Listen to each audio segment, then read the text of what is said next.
প্রায় এক শতাব্দী ধরে 200টি জাহাজ 100টি প্লেন একটি মাত্র জায়গায় এসে গায়েব হয়ে যায়। সমুদ্রের সবথেকে রহস্যময় আর অভিশপ্ত এই জায়গাটি বারমুডা ট্রায়াঙ্গেল নামে পরিচিত, যেখানে গেলে ফিরে আসার চান্স খুবই কম থাকে। সিমিলার দুর্ঘটনা তো বিশ্বের বিভিন্ন সমুদ্রে প্রায় সময় ঘটে থাকে, কিন্তু তারপরেও বারমুডা ট্রায়াঙ্গেলে কি এমন রহস্য লুকিয়ে রয়েছে যার কারণে বিজ্ঞানীদের কাছেও এই জায়গাটি সবথেকে বেশি ডেঞ্জারাস বলে মনে হয়। আজকের ভিডিওতে সেই বিষয় জানবেন।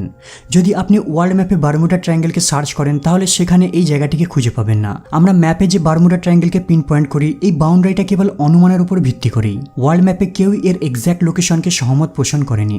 মনে করা হয় এই এরিয়াটি প্রায় 1.3 মিলিয়ন স্কোয়ার কিলোমিটার অথবা 5 লাখ স্কোয়ার মাইলের মধ্যে পড়ে।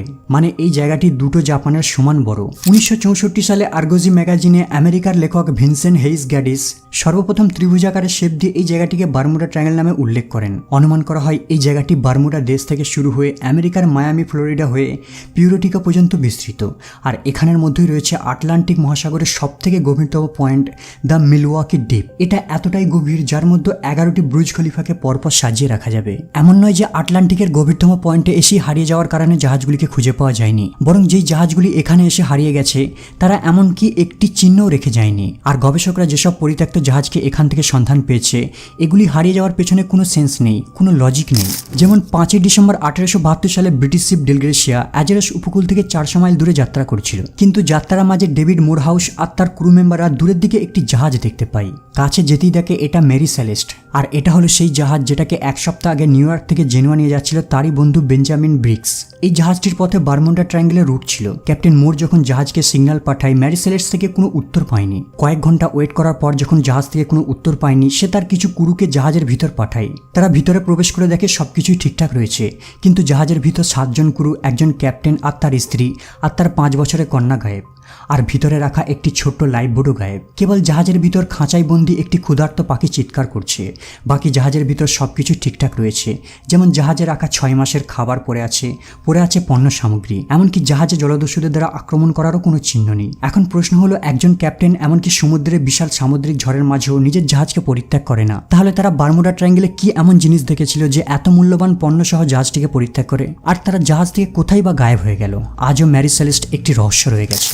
এমনই একটি সেম রহস্যময় ঘটনা ঘটে 1944 সালে। আমেরিকার রুবিকান নামের একটি জাহাজ কিউবা থেকে হাভানা যাচ্ছিল। যাত্রার পথে রয়েছে বারমুডা ট্রায়াঙ্গেল, কিন্তু জাহাজটি হঠাৎ হারিয়ে যায়। প্রায় 1 মাস সার্চ করার পর ইউএস নেভি ফ্লোরিডার কাছে জাহাজটিকে দেখতে পায়, যেটি বারমুডা ট্রায়াঙ্গেলের মধ্যেই পড়ে। মিলিটারিরা জাহাজের ভিতর প্রবেশ করে দেখে সবকিছুই ঠিকঠাক রয়েছে, কিন্তু ভিতরে 300 জন ব্যক্তি থাকার কথা, তারা সবাই গায়েব। কেবল একটি কুকুর ডকের মধ্যে ঘোরাঘুরি করছে, কিন্তু কোনো মানুষের চিহ্ন নেই।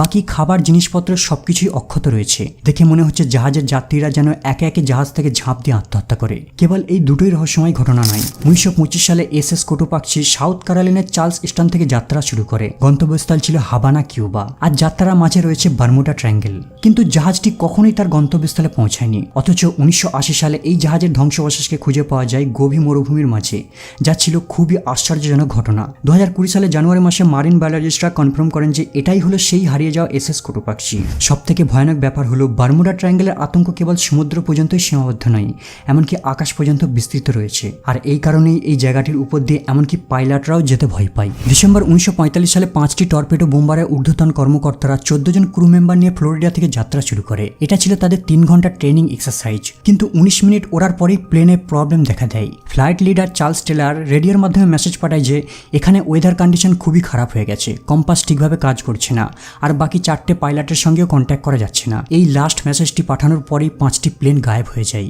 এই 5টি প্লেনকে খোঁজার জন্য আরও 2টো প্লেনকে পাঠানো হয়, কিন্তু এই 2টি প্লেনের মধ্যে একটি রেস্কিউ প্লেন আবারও গায়েব হয়ে যায়। আর এই পয়েন্টটি ছিল বারমুডা ট্রায়াঙ্গেলে। এই ঘটনার পর থেকে ওই 6টা প্লেনের আজ পর্যন্ত কোনো ধ্বংসাবশেষের সন্ধান পাওয়া যায়নি। তারা চিরতরের জন্য গায়েব। গবেষকদের মতে সম্ভবত কম্পাস কাজ না করায় প্লেনগুলি তাদের রাস্তা হারিয়ে ফেলে, আর ফিউল শেষ হয়ে যাওয়ার কারণে সমুদ্রে পড়ে যায়। কিন্তু এখন প্রশ্ন হলো, রেস্কিউ প্লেনটি কিভাবে ওই জায়গায় এসে হারিয়ে গেল? এর উত্তর কারো কাছে ছিল না। এমন আরও একটি ঘটনা দেখা যায় 4 ডিসেম্বর 1970 সালে।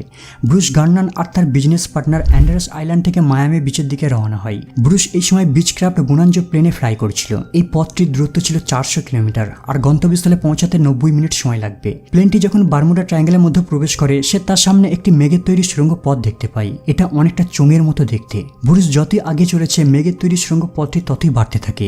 এর কোনো শেষ সে দেখতে পাচ্ছে না। যখন সে এই টানেলের ভিতর প্রবেশ করে, মেঘটি কালো অন্ধকারে আচ্ছন্ন ছিল, কিন্তু কিছুটা ভিতরে যাওয়ার পরেই হঠাৎ সাদা উজ্জ্বল আলো ফ্লাশ হতে থাকে। সে ভেবেই নিয়েছে হয়তো এই বিদ্যুতের আঘাতে মারা যাবে, কিন্তু হঠাৎ এক ধাক্কায় সে ওই মেঘের টানেল থেকে বেরিয়ে আসে। যখন সে মায়ামি এয়ারপোর্টে ল্যান্ড করে সে নোটিশ করে যে অ্যান্ড্রেস আইল্যান্ড থেকে ফ্লোরিডা যেতে যতটা ফিউলের প্রয়োজন তার অর্ধেক খরচ হয়েছে। মানে সে ওই দিন 47 মিনিটের মধ্যেই তার গন্তব্যস্থলে পৌঁছে যায়। ব্রুস কিভাবে সেদিন এত দ্রুত গন্তব্যস্থলে পৌঁছেছিল এর রহস্য আজও কেউ সমাধান করতে পারেনি। বন্ধুরা, বারমুডা ট্রায়াঙ্গেলের রহস্যকে সমাধান করার জন্য বিভিন্ন গবেষকরা নিজ নিজ যুক্তি দেখায়। যেমন সমুদ্র বিজ্ঞানীদের মতে রোগ ওয়েভের কারণেই এই জাহাজগুলি ডুবে যায়। রোগ ওয়েভ হলো সমুদ্র থেকে উৎপন্ন হওয়া সেই ঢেউ যাদের হাইট প্রায় 5 তলা বিল্ডিং এর সমান উঁচু হয়ে থাকে। যখন পৃথক ঢেউ বিভিন্ন ডিরেকশন থেকে একটি নির্দিষ্ট স্পিডে একই জায়গায় এসে ধাক্কা মারে তখন সেটা রোগ ওয়েভের রূপ নেয়। মানে একটি সিঙ্গেল ঢেউ 30 ফুট উচ্চতা পর্যন্ত লম্বা হতে পারে, আর যদি বিভিন্ন ডিরেকশন থেকে কন্টিনিউ হতে থাকে তাহলে সেটা 100 ফিট হাইটে দাঁড়িয়ে যায়।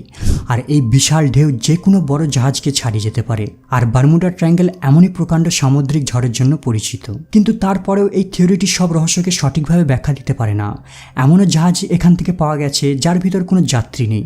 তাহলে সেই জাহাজগুলির সঙ্গে কি ঘটেছিল? কিছু এক্সপার্টদের মতে মাঝ সমুদ্রে যখন প্রচণ্ড গতিতে ঝড় ওঠে, বিশেষ করে রোগ ওয়েভ দেখা যায়, এই ঢেউটি তখন অসহনীয় শব্দ জেনারেট করতে থাকে যা নার্ভ সিস্টেমের জন্য ক্ষতিকর ইফেক্ট।